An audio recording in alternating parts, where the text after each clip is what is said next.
Hello everyone, how are you. I hope आप अच्छे होंगे और मैं भी बहुत अच्छी हूँ। चलते हैं क्लास में। और आज हम काफ़ी दिनों के बाद क्लास में हैं because some reasons.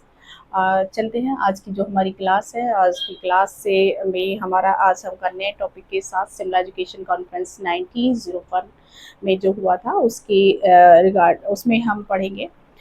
Before class में से हम क्या हमने लास्ट क्लास में जो पढ़ा था उसको रिवाइज करेंगे कि हमने जो लास्ट में हमने एडम की रिपोर्ट को पढ़ा था और एडम की रिपोर्ट देन उसके सजेशंस, क्या उसने एजुकेशन पर जो एडम थे उन्होंने क्या सजेशन दिए थे। विलियम एडम्स ने कुछ सजेशन दिए थे एजुकेशन के लिए अपने। तो वो हमने लास्ट की क्लास में पढ़े कि क्या एजुकेशन में क्या क्या बेटर होनी चाहिए। अब हम यहाँ पर नेक्स्ट जो हमारे हैं शिमला एजुकेशन कॉन्फ्रेंस में, ये 1901 में हमारा जो लॉर्ड कर्जन यहाँ पर इंडिया में आए। और उन्होंने जो लॉर्ड कर्जन थे वो क्या था, एक कितना बहुत ही हार्स एंड ये हार्स एंड ऑटोक्रेट रूलर्स होने के कारण वो जो यहाँ पर उस टाइम में इंडियन मूवमेंट हमारे चल रहे थे, इंडियन मूवमेंट के अगेंस्ट थे। वो इंडियन मूवमेंट के अगेंस्ट थे because he is Britishers. He is जो प्रमोट करते थे वो ब्रिटिशर्स को प्रमोट करते थे, इंग्लिश को प्रमोट करते थे। जितने भी ब्रिटिश कंपनी जो भी आपको ब्रिटिश यहाँ पर अपॉइंट करती थी वो प्रायोरिटी ब्रिटिशर्स को ही देते थे, ब्रिटिश एजुकेशन को देते थे, ब्रिटिश प्रशासनिक जो भी उनकी एडमिनिस्ट्रेटिव था उसको देते थे। तो रीजंस थे कि वो जो इस टाइम पे इंडियंस मूवमेंट कर रहे थे, इंडियंस मूवमेंट लाइक कि बहुत सारे मूवमेंट चल रहे थे डिफरेंट डिफरेंट के, और वो हमें अपनी कंट्री को हम इंडिपेंडेंट करने के लिए मूवमेंट्स चल रहे थे। तो डेफिनेटली जो ब्रिटिशर्स हम पे रूल कर रहे थे तो वो उसको लाइक नहीं करते थे, वो उसके अगेंस्ट थे। वो उसके अगेंस्ट थे। लेकिन यहाँ पर जो लॉर्ड कर्जन थे इनमें एक क्वालिटी थी, इनकी बहुत ही बड़ी क्वालिटी कहेंगे ये। एक कितना एक एक्स्ट्राऑर्डिनरी स्कॉलर थे। एक्स्ट्राऑर्डिनरी किस उसमें थे कि ये एक एजुकेशन को प्रमोट करते थे, एजुकेशन का इनका जो ये एजुकेशन लवर थे, एजुकेशन से बहुत प्रेम करते थे। और इनको बहुत इंटरेस्ट था, है ना। तो इस अगर देखा जाए तो एक ग्रेट स्कॉलर थे इस चीज़ को लेके एजुकेशन का को। और इंग्लिश में भी, इंग्लिश के भी कहते ना एक बहुत ही जो इंग्लिश थी, इंग्लिश की बहुत नॉलेज रखने वाले ये स्कॉलर थे जो लॉर्ड कर्जन थे।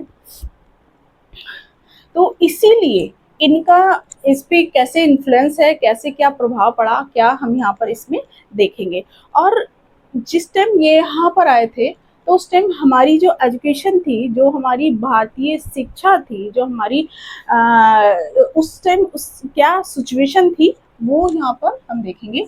When Lord Curzon set foot on Indian soil as the viceroy of India, the education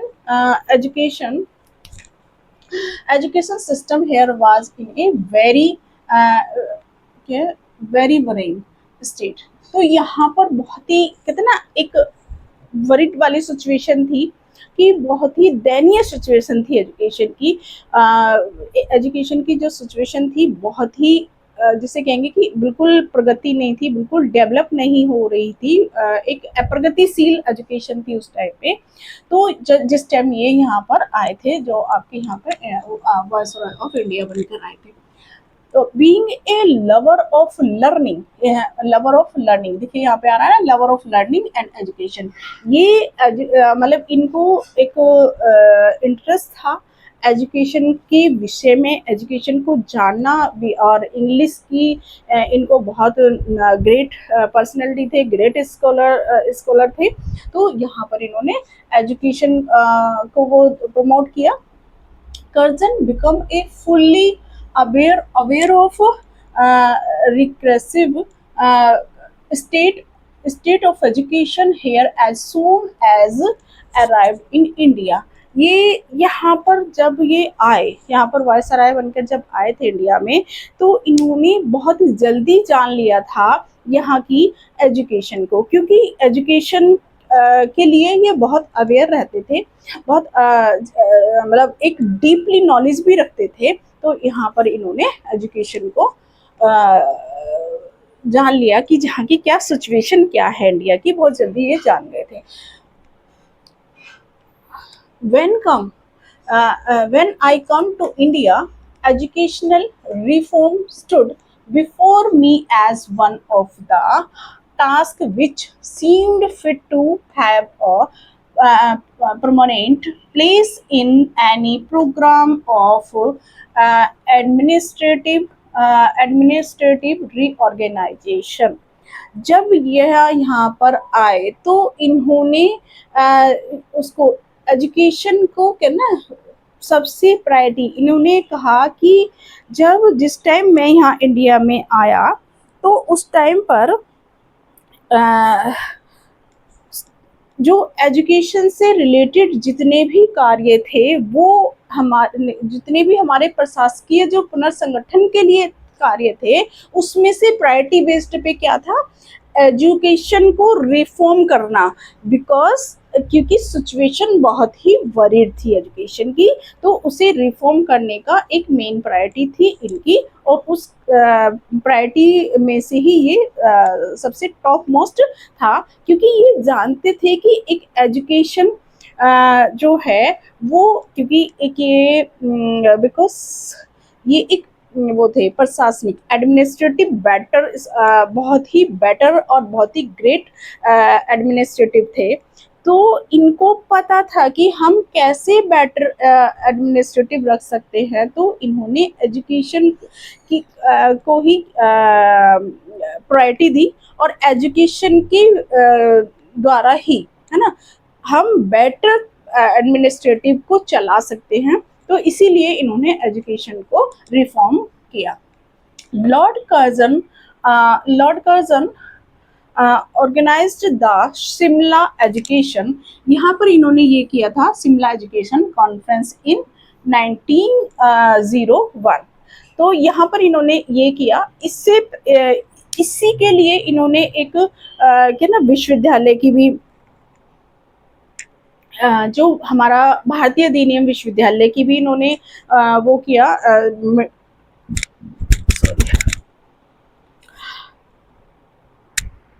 हाँ, भारतीय विश्वविद्यालय आयोग की भी नियुक्ति की। एजुकेशन को ही लेकर इन्होंने कई सारी चीज़ों के लिए नियुक्ति की, जो कि हमारे विश्वविद्यालय हैं, आप उसके लिए भी इन्होंने लोगों को नियुक्त किया। तो यहाँ पर इन्होंने फर्स्ट जो था इनका शिमला एजुकेशन कॉन्फ्रेंस इन 1901 में किया। नेक्स्ट है education director of the provinces and representative of missionary. देखिए यहाँ पे इन्होंने क्या किया, जब ये कॉन्फ्रेंस रखी तो इस कॉन्फ्रेंस में इन्होंने क्या किया, एक तो इन्होंने missionaries were invited to be participate, इन्होंने क्या किया, मिशनरी को इनवाइटेड किया इन दिस कॉन्फ्रेंस।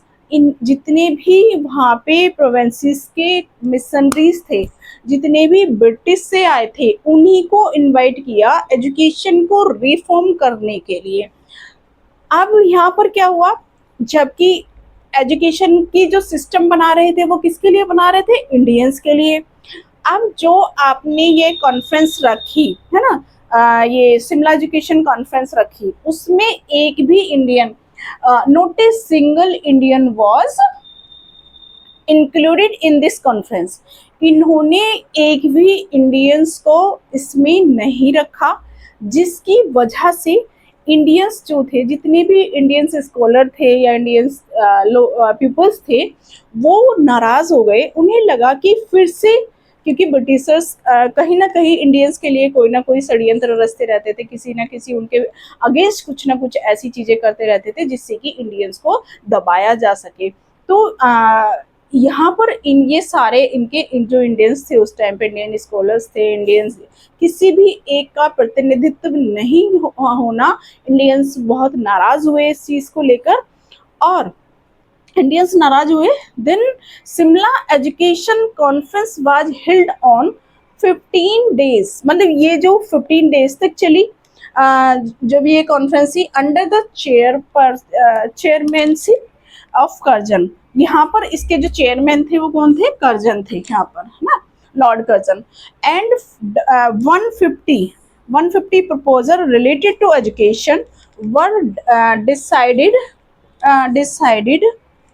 यूनानिमियस, मतलब 150 जो आपके प्रपोजल थे एजुकेशन से रिलेटेड, उनको रखा, उनको यहाँ पर इन्होंने पास कराया। तो यहाँ ये पारित किया जो आपकी 15 डेज तक चली, इसकी चेयरमैनशिप इन्होंने लॉर्ड कर्जन ने की, और 150 प्रपोजल इन्होंने यहाँ पर पास करे। ठीक है, नेक्स्ट है, this conference was kept confidential from beginning to end and not allowed to publish in newspaper. इन्होंने इस जो ये थी कॉन्फ्रेंस, शिमला एजुकेशन कॉन्फ्रेंस जो थी, लॉर्ड कर्जन ने इसको एकदम ही बिल्कुल कहते हैं ना कॉन्फिडेंशियल रखा, स्टार्टिंग से और एंड तक। इसमें किसी भी, एक तो सबसे कि आप इंडियंस के लिए बना रहे हैं, इंडियंस इंडिया में आप पॉलिसी एप्लीकेबल होगी, इंडियंस कोई भी प्रतिनिधित्व नहीं किया, किसी को भी इन्होंने इनवाइट नहीं किया। दूसरा, यहाँ पर इन्होंने इसको इतना कॉन्फिडेंशियल रखा, ना तो कोई न्यूज़पेपर में इसको इन्होंने प्रिंट होने दिया, ना ही कहीं किसी को बताया। तो ये एक इसकी वजह से जब इन्होंने कॉन्फिडेंशियल रखा, इसकी वजह से भी ये भी एक बहुत बड़ी वजह थी कि इंडियंस नाराज हो गए, और उन्होंने इस पॉलिसी को, बेसिक ये पॉलिसी जो भी इन्होंने यहाँ पर एजुकेशन को लेके कुछ रूल्स बनाए, कुछ जो भी इन्होंने प्रपोजल प्रस्ताव यहाँ पर पास किए, वो अच्छे थे, इंडियन एजुकेशन के लिए अच्छे थे, बट इंडियनों इसलिए उसको एक इम्पोर्टेंस नहीं दी क्योंकि उसमें इंडियंस शामिल नहीं किए गए थे। तो ये आपका था इसमें शिमला एजुकेशन कॉन्फ्रेंस। अभी हम इसमें जो नेक्स्ट पढ़ेंगे वो है आपका इंडियन यूनिवर्सिटीज कमीशन, जो कि आपका 1904 में आया था। नेक्स्ट क्लास में देखेंगे उसमें इन्होंने क्या कहा, क्यों कहा। इसमें एक और है जो ये है, according to Narula and Nayak, उन्होंने कहा था no viceroy with better mental and administrative ability than Curzon had ever come to India till his time।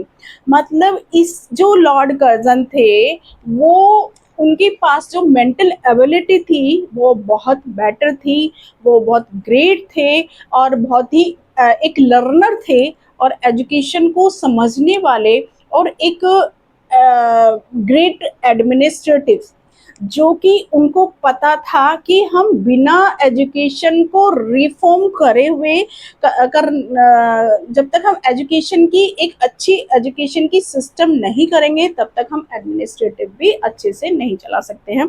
तो ये आपका अकॉर्डिंग टू नरुला और नायक ने बोला था। तो लॉर्ड कर्जन जो थे, एक उन्होंने इंडियन एजुकेशन में एक अच्छे रूल्स और अच्छी एजुकेशन को डेवलप किया, बट इंडियंस को कहीं ना कहीं उन्होंने नाराज किया। तो चलते हैं, आज के लिए इतना ही। Thank you. मिलेंगे फिर नेक्स्ट क्लास में, और इस क्लास को शेयर करना शेयर ज़रूर कीजिएगा। आपका जो अनुष्ठान चैनल है इसको शेयर करते रहिए, लाइक ज़रूर कीजिए और कमेंट्स भी कीजिए। Thank you.